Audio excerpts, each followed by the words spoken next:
যত্নের পরও যে মানুষগুলো আপনার দিকে ফিরেও চায় না, আর যাই হোক, তারা আপনার জন্য উপযুক্ত নয়। সরে আসুন ওখান থেকে। এবার থেকে এখন থেকে নিজেকে নিয়ে ভাবুন, নিজেকে গুরুত্ব দিন। আপনি যদি নিজেকে অসহায় ভাবেন, এই পৃথিবীর প্রত্যেকেই কিন্তু আপনার অসহায়ত্বের সুযোগ নেবে। আপনি যদি নিজেকে দুর্বল ভাবেন, এই পৃথিবীর প্রত্যেকেই কিন্তু আপনার দুর্বলতার সুযোগ নেবে। তাই চোখের জল ফেলবেন না, কাঁদবেন না, মুছে ফেলুন চোখের জল। নিজেকে স্ট্রং রাখুন, মনোবল বাড়ান, মনের জোর থাকা চাই। জীবনে সফল হতে গেলে না, মনের জোরটাই হচ্ছে আসল কথা। মনে একটা জেদ থাকা চাই। যে মানুষগুলো আজ আপনার নিন্দা করছে, যে মানুষগুলো আজ আপনার সমালোচনা করছে, একদিন দেখবেন ওরাই আপনার সামনে এসে আপনার প্রশংসা করবে। আর সেই দিনটা কবে জানেন? যেদিন আপনি সফল হয়ে দেখাতে পারবেন ভাই।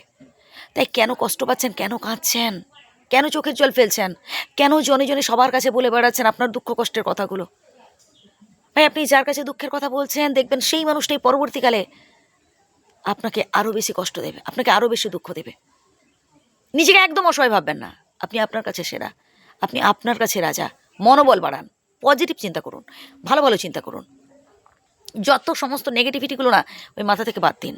আমি পারবো না, আমার দ্বারা সম্ভব নয়, আমার জনবল নেই, আমার লোকবল নেই, আমার অর্থ নেই, এই সমস্ত যে নেগেটিভিটিগুলো জাস্ট মাথা থেকে আউট করুন। আপনি পারবেন, আপনার দ্বারা সম্ভব, সবটাই সম্ভব।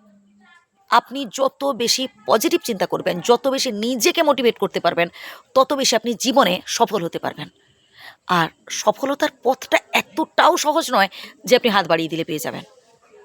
না, আপনাকে কষ্ট করতে হবে, কঠোর পরিশ্রম করে সফল হতে হবে জীবনে। বারবার নানান বাধার মুখোমুখি হতে হবে। আর এই জন্য মনে সাহস থাকা চাই, মনে একটা দম থাকা চাই। আত্মীয় স্বজন, বন্ধু বান্ধব, কাউকে পাশে পাবেন না। আপনি যাদের উপর বেশি আশা করছেন, যাদের উপর বেশি ভরসা করছেন বা ভাবছেন যে এরা মনে হয় আমাকে সাহায্য করবে, ভুল ভাবছেন। কাউকে পাশে পাবেন না। ওই প্রথম প্রথম একটু উৎসাহ দেবে, তারপর দেখবেন মাঝ রাস্তায় আপনাকে একা ফেলে দিয়ে চলে যাবে। আর এই পরিস্থিতিতে যদি আপনি পিছিয়ে আসেন বা ভয় পান, বা যদি আপনি এইসব ভালো ভালো কাজ করা বন্ধ করে দেন, তাহলে বলবো আপনি সব থেকে বড় ভুলটা করছেন। আপনাকে মনে জোর নিয়ে আরও সামনের দিকে এগোতে হবে। বিধাতার উপর ভরসা রাখুন। যার কেউ থাকে না, তার থাকে স্বয়ং বিধাতা।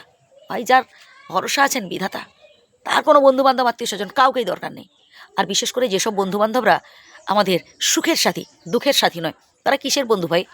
যারা অর্থনৈতিক অবস্থা দেখে আমাদের সাথে বন্ধুত্ব করতে আসে, যারা স্ট্যাটাস দেখে বন্ধুত্ব করতে আসে, তারা আমাদের কোনোদিনও আত্মীয় হতে পারে না, তারা কোনোদিনও আমাদের আপনজন হতে পারে না। বুঝলেন? যারা সামনে প্রশংসা করে আর পেছনে ক্ষতি করার চেষ্টা করে, তারা কিসের বন্ধু ভাই? বন্ধু তো হবে সেই যে সুখে দুঃখে বিপদে আপদে সবসময় আমাদের পাশে থাকবে, যে সুখের সময় পাশে থাকবে এবং দুঃখে বিপদে আপদেও পাশে থাকবে, সেই তো আমাদের আসল বন্ধু। কি ভাই, ভুল বলছি কিছু?